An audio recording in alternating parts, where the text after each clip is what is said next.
তোকেই বলতে হবে, তোর মুখ থেকে সব শুনতে চাইছে। তুই বলবি কি হয়েছে কি না হয়েছে।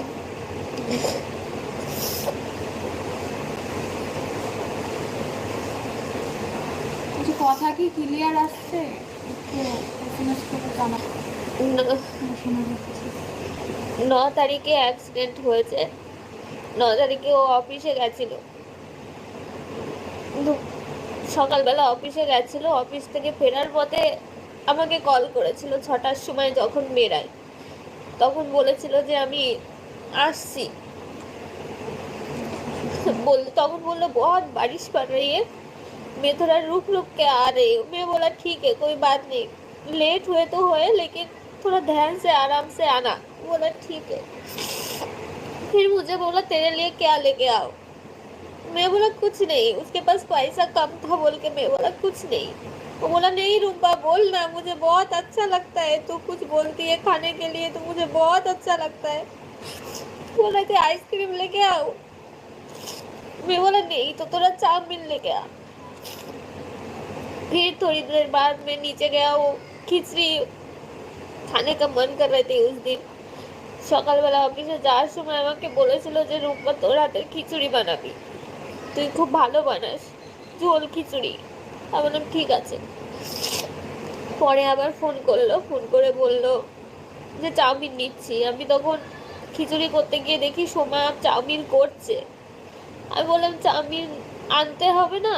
আর সেদিনই আমার ফোনের রিচার্জ শেষ হয়ে গেছিলো, আর ওয়াইফাইতে আমি ফোন করব, ওর নেট রিচার্জ ছিল না, ওই শুধু আমাকে ফোন করতে পারছিল।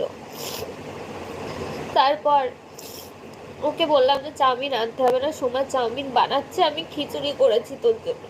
আমাকে বললো ठीक है मैं आके खिचड़ी दबा के खाऊंगी, मैं बाहर से कुछ नहीं खा रही हूँ, खिचड़ी आके खाऊंगी। फिर कॉल किया, थोड़ी देर बाद कॉल करके बोला मैं 15 मिनट पे आ रही हूँ। फिर अब नहीं आया। 15 मिनट के बाद थाने से कॉल किया मुझे, एक्सीडेंट हुआ, গাড়াপোতা কলাতলায় অ্যাক্সিডেন্ট হয়েছে। আমার বাড়িতে কোনো ছেলে মানুষ ছিল না। পাড়ার পর একটা দাদাকে নিয়ে আমি তখনই বেরিয়ে যাই। ওখানে গিয়েও আমি অ্যাক্সিডেন্টের ওখানে আরিয়ানকে পাইনি। তখনও রাস্তায় যখন ছিলাম থানা থেকে ফোন করে বলল যে হসপিটালে আছে। তারপর হসপিটালে গেছি, তখনও আমি জানি না যে ও আর নেই। ওখানে আমাকে কেউ বলেনি। আমি ওকে ডাকছি, বুকে হাত দিয়ে এই করছি, ডাকছি আরিয়ান আরিয়ান বলে। ওর বুকে হাত দিলাম, বুকে কান পেতে দেখছি নিঃশ্বাস নিচ্ছে কিনা, পেটে সব জায়গায় হাত দিচ্ছি, ডলছি। তারপর ওনারা ইশারা দিল যে নেই, জায়গায় ডেথ। অনেকে বলছে যে ওর সাথে আমার ঝামেলা চলছিল, ওর সাথে আমার কোনো ঝামেলা চলছিল না। একটা সংসারে থাকলে যেমন স্বামী স্ত্রীর ঝামেলা হয় ওটাই। আমি 9 মাস কি 6 মাস ও যখন ছিল না ঠিকঠাক ভিডিও দিইনি, এর জন্যই দিইনি যে আমার ইউটিউব সম্পর্কে আমার ভালো জানা নেই, আর আমার একা দিতে ভালো লাগতো না। আরিয়ান থাকলে ভালো লাগতো, যে আরিয়ানের সাথে ভিডিও দেব, একা থাকতে ভালো লাগতো না ভিডিও দিতে, তাই আমি ভিডিও দিইনি। আর ও যখন আসলো হঠাৎ করে আমাকে না জানিয়ে চলে এসেছিল, কারণ আমি হায়দ্রাবাদে যেতে চেয়েছিলাম ওর ফ্যামিলিতে। ও না বলে টলে আমাকে বলেছিল ঠিক আছে আসবি, কিন্তু ওর ফ্যামিলিতে আমাকে নিয়ে গেছিল না। আমার একটু মনে রাগ হয়েছিল, একটু অভিমান হয়েছিল যে আমি যেতে চাইলাম ওর ফ্যামিলিতে, ও দুম করে চলে আসলো এখানে। আর একটা ভিডিও বলেছিল, সবাই এটা নিয়ে ভিডিও করছে, দেখছি আমি সবাই বলছে যে ডিভোর্স কেন দিতে চাইছিল।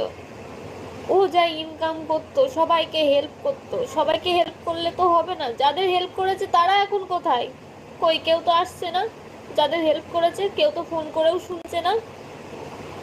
আমি বলতাম সবাইকে এত হেল্প করার কি আছে, আমারও তো একটা সংসার আছে, সংসারটা তো দেখতে হবে, একটা বাচ্চা কাচ্চা নিতে হবে, অনেক দিন হলো। এর জন্য আমার ওর সাথে একটু রাগারাগি হতো, তাছাড়া কিছু না।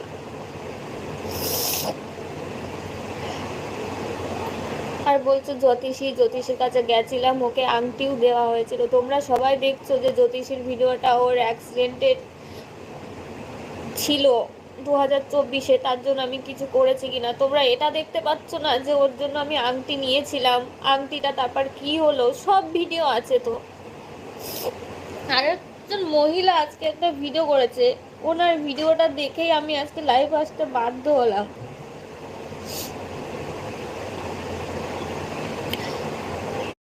মানে মানুষটা মানে মরে গিয়েও বেঁচে থাকতেও লোকের কথা শুনেছে, মরে গিয়েও লোকের কথা শুনছে।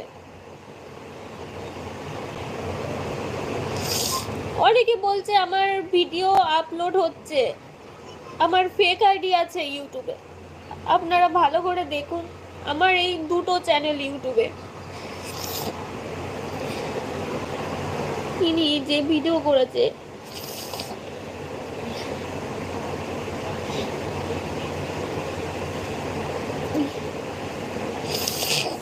ভিডিও তো চালানো যাবে না। না,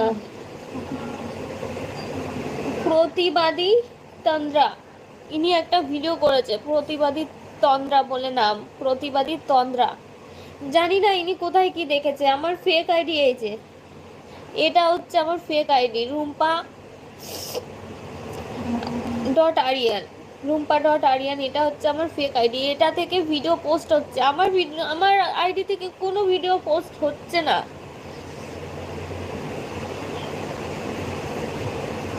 উনি এই যে একটা ভিডিও করেছে, এটা আমি কি করে দেখাবো এখন। এই যে একটা ভিডিও করেছে, ইনি কি জানে ইনি। আর যারা ভিডিও করছো তারা কি আমার কাছে পারমিশন নিয়েছো?